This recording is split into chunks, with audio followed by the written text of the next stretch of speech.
So right now we just have this thing airing up. Doesn't take too long. Surprisingly, with this kit right here, the Vire, I did some research on it. It takes like a minute to air up. It's really neat.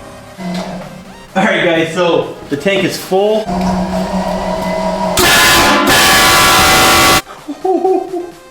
What is up, guys? Thank you so much for stopping by at the channel. So today I'm going to show you guys exactly how I installed my train horns from HornBlasters. Okay, this particular kit that we're installing is the Conductor Special Nightmare Edition 244K.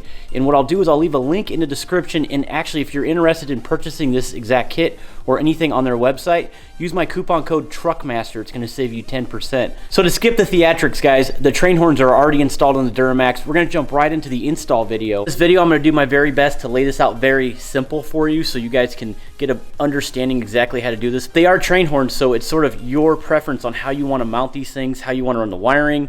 It's totally your call on this one right here. So I'm going to show you exactly how I ran the wiring. So there's the finished product already, and we'll talk about this a little bit later in the end of the video. But as you guys can see, the train horns are installed. What I did is I ran the wiring through the frame, through the cab actually, right here where the vent is, and I hooked it up to my amp, which is underneath my seat.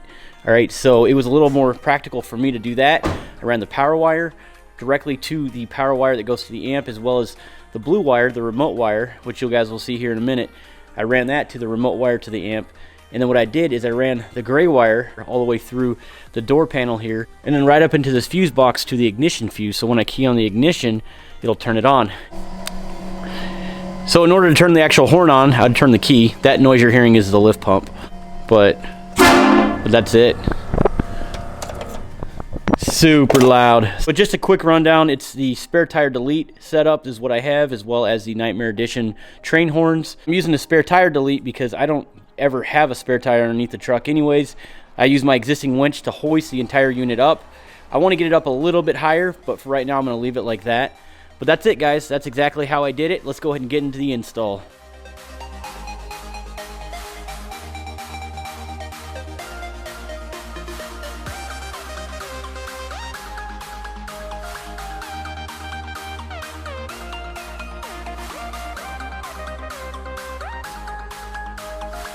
Okay, so let's go ahead and get this started. First, you're going to go ahead and install your rubber feet right here, and they are adjustable. As you guys can see, they have a little nut right here and a washer. So I'm going to keep them sort of level at this point. I'm just going to go ahead and install them. If I need to change, raise, or lower them, I'll do that once I actually do the install.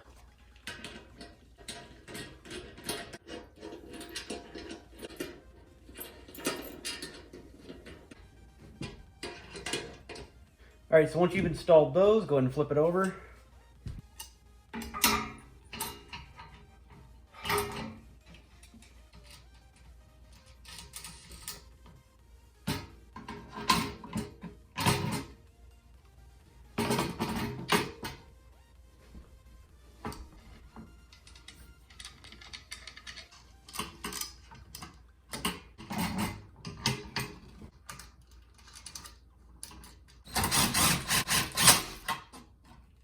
I don't want to go too crazy on them.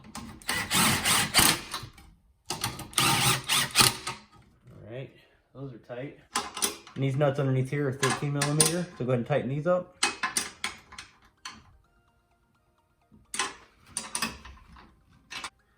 Alright, so that's how you install your horns. Go ahead and flip her over. Alright guys, we're going to go ahead and install our Vire air compressor. It's going to come with the black bolts here, and in order to tighten those, you're going to need a Phillips screwdriver. And then on the back end here, you're going to need a 8 millimeter for these nuts. So we're going to go ahead and get these tightened up right now.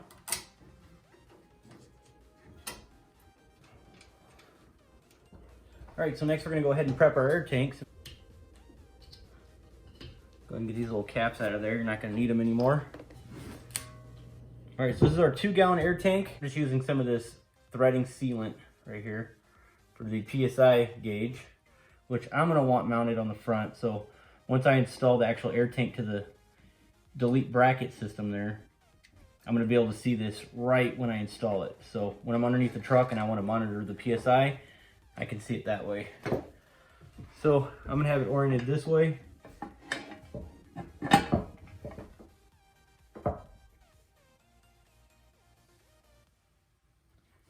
And then I'll have my drain and my relief right on here on the top. So just note orientation, guys. It's really your preference, just as long as everything fits correctly. And that's basically it there. And on the back here, you're gonna have your pressure switch with your wiring, and then you're basically gonna go ahead and bolt it just like that, guys. All right. Using these 4 bolts right here, you're gonna have your little nylockers right here on the back, these nuts with the washers. So I'm gonna go ahead and bolt these on right now.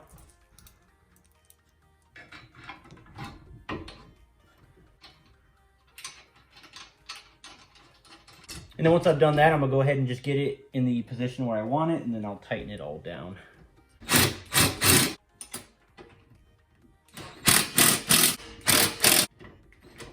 All that's mounted up. Next, we're gonna go ahead and install the hose that comes off the air compressor.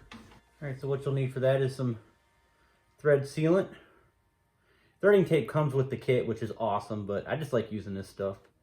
Makes it a little easier on me.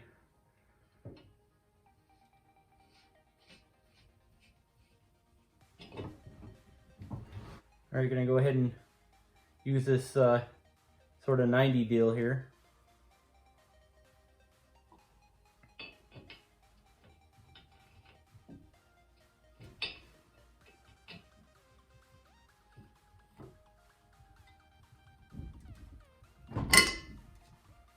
Get there, and then now this right here is going to basically just plumb right into it.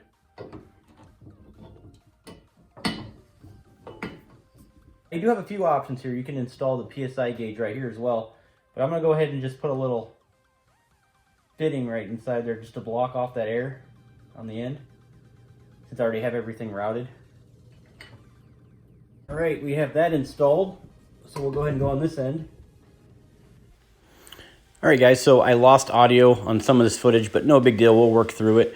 So as you guys can see, I'm just tightening up those 90-degree air fittings there on the back end of the actual horns.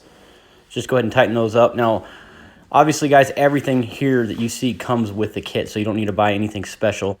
Now, the valve you're seeing me install right there, we'll talk about that here in a second, but that is actually upside down. All right, so we're installing the other 90 air fitting there to the actual air tank.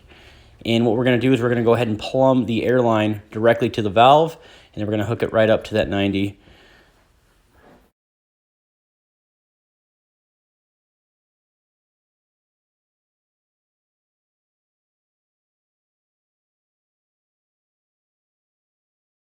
Let me recap really quick. So the gray wire with the horn switch connects to this wire right here. All right, goes right there. And then the blue remote wire connects to the fuse, to the ignition fuse, which connects right here to this little wire. And then this big main wire right here connects to the actual power wire that goes directly to the battery with the fuse. That's exactly how you guys do it. You guys can see here, I routed all 3 grounds directly to 1 ground. So I don't have to ground 3 grounds, because that's what the instructions say. Okay, so just to give you guys a quick brief rundown on how I'm running it, because you know some people are going to run it totally different than me, but as long as it works and it's safe, that's all that matters, right? What I did is I went ahead and routed all 3 wires and basically loomed everything around, ran it to the frame. Just for now, guys, you know, I ran a ground all the way up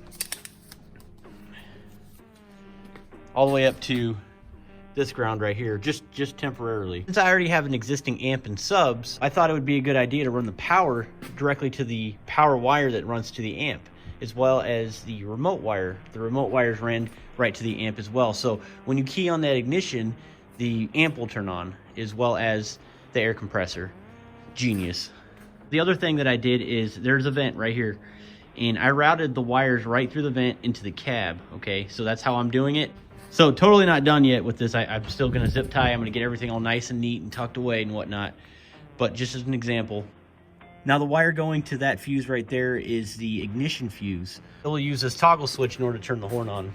And another thing I mentioned earlier in this video, I did mount that upside down. Okay, so that's the correct orientation, guys. Don't do that, because if you mount it upside down and you turn the air compressor on, the air is just going to flow right through that valve and the horns are going to stay on continuously. Let me plumb the wiring really quick. I'll turn the key on, show you guys what I'm talking about, and we'll hit the horn.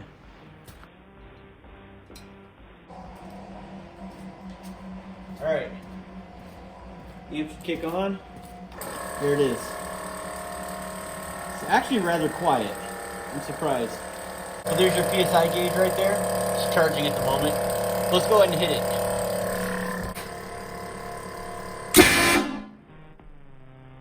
So in person, the entire garage was shaking. That's how loud this thing is. It's incredible. So I'm gonna go ahead and clean up all my wiring. I'm gonna get everything nice and neat, professionally tucked away. And then that's the spare tire delete right there. That's the bracket for the spare tire delete. So I'm gonna show you guys exactly how to install that as well. Very, very simple install. But again, I just toggled it from the switch right here. I'm gonna drill a hole probably right next to that button right there. And I'm actually gonna use the horn switch button. Do that bad boy.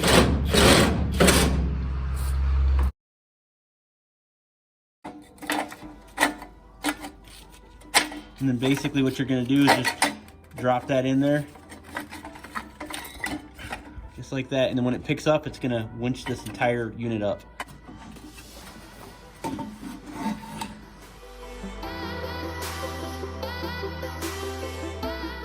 And so at this point, it's all the way up there.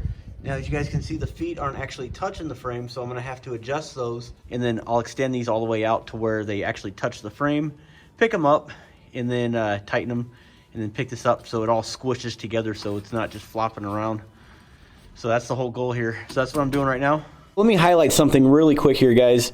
The air lines that are connected to all the air hoses, make sure they're the same length. But what's gonna happen is if you hit the horn button, you may only have one horn shooting off before the other one because the air lines are actually smaller and then they kind of work their way bigger. So if you can, just kind of keep them the same size. So when you hit the horn button, they all go out as one, noise. As you guys can see, I do have a strap here just for now, temporarily. So guys, I don't trust my spare tire jack right here. I have not replaced that yet. So I just, it's just a peace of mind for right now. I know it looks hideous, but I'll fix it later, okay? Again, it's my preference anyways. I'll tell you what, it is extremely loud, well worth it. I think what's really cool is I'm gonna eventually upgrade to where I can actually tap into the air tank and use it for airing up tires, using the air chuck if I'm out in the field working and I wanna, get all this dust off. I can use a little blowgun. All kinds of cool things that you can use it for. Oh yeah, airbags, that's another thing that I'm gonna do for the truck. But there's all kinds of things. It's very versatile. It's not just being obnoxiously loud, although it is a lot of fun, to hit that horn, and it's just super loud. It's so worth it, man. Seriously, to me, it's worth it, dang it. Again, I'll leave the link in the description for you guys if you're interested in picking up anything from there, and then use that coupon code TRUCKMASTER. It's gonna save you guys some money. I'm not getting a dime if you guys buy anything from their company and use my coupon code. It's really cool. I talked to those guys on the phone, and they hooked me up with a coupon code to help you guys out. I always do that when, I do a YouTube video on a product, so hopefully that will help you. We're definitely doing some future videos with the horn. I'm gonna scare the wife, the dog, drive around, blast it by my house. Luckily, I live in the country, so it's not really that big of a deal. So other than that, guys, I do appreciate your time. As always, make sure you continue to follow my YouTube channel, of course. Oh, and by the way, if you guys are interested, shirts just came back in stock on my website, truckmasterdiesel.com. You guys have a great day. Thank you so much for watching the channel. We'll see you on the next video. Take care.